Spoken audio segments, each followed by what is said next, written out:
Shalom adik-adik, jumpa lagi dengan kakak di dalam ibadah kita online pada hari ini. Sebelum kita memuji Tuhan dan mendengarkan firman Tuhan, mari kita bersatu di dalam doa. Tuhan Yesus, terima kasih kalau pada hari ini kami masih bisa datang beribadah kepada Tuhan. Tuhan memberkati kami supaya kami bisa mengikuti ibadah ini dengan baik dan mendengarkan kebenaran firman-Mu dengan baik. Di dalam nama Tuhan kami Yesus Kristus, kami sudah berdoa dan mengucap syukur kepada-Mu Tuhan. Haleluya. Amin.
Halo adik-adik, firman Tuhan pada hari ini adalah dari kitab 2 Tawarik 10, yaitu Raja Rehabeam.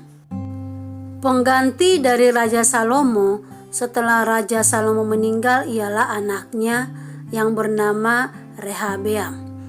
Kerajaan Israel di bawah kepemimpinan Salomo penuh dengan hikmat Tuhan, tetapi di bawah kepemimpinan Rehabeam dipenuhi dengan kesombongan, kecongkakan. Dan inilah awal terpecahnya kerajaan Israel.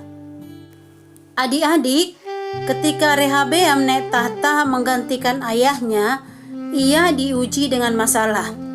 Jerobeam bersama sejumlah rakyat datang menghadap Rehabeam untuk meminta keringanan beban pajak.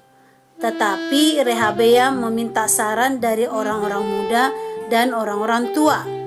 Tetapi yang didengar oleh Rehabeam adalah saran dari orang-orang muda dan membuat dia sombong, sehingga mengakibatkan banyak rakyat yang protes, kecewa, dan memberontak. Bahkan perang antara sesama umat hampir pecah. Adik-adik, ada dua kesalahan besar yang dilakukan oleh Rehabeam.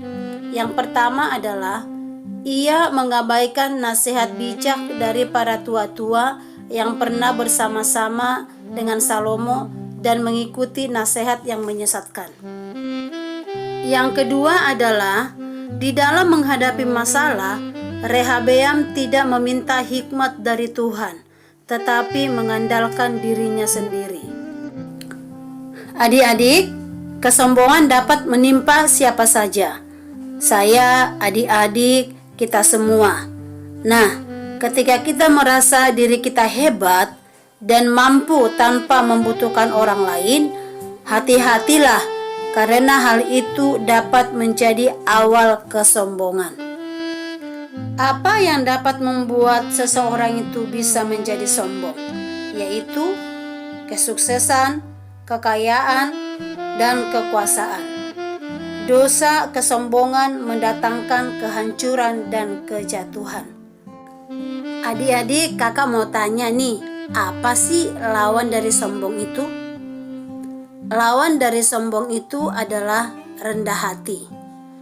Nah, adik-adik, pelajaran yang kita ambil dari Raja Rehabeam ini adalah yang pertama, kita tidak boleh sombong, harus rendah hati.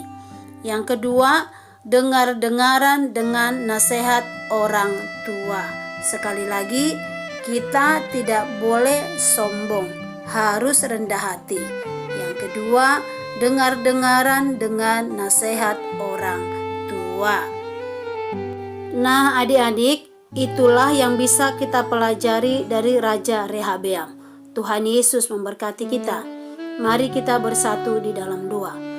Terima kasih Tuhan Yesus, kami sudah menyembah Tuhan, kami sudah bernyanyi, dan kami sudah mendengarkan firman Tuhan.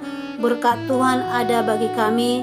Biarlah kami menjadi anak-anak yang diberkati oleh Tuhan, anak-anak yang tidak sombong, anak-anak yang menjadi rendah hati, dan menjadi anak-anak yang dengar-dengaran dengan orang tua. Berkatilah kami Tuhan, berkati sekolah kami, berkati para orang tua kami, supaya orang tua kami juga menjadi orang tua yang takut akan Tuhan. Di dalam nama Tuhan kami Yesus Kristus, kami sudah berdoa dan mengucap syukur kepadamu Tuhan. Haleluya. Amin.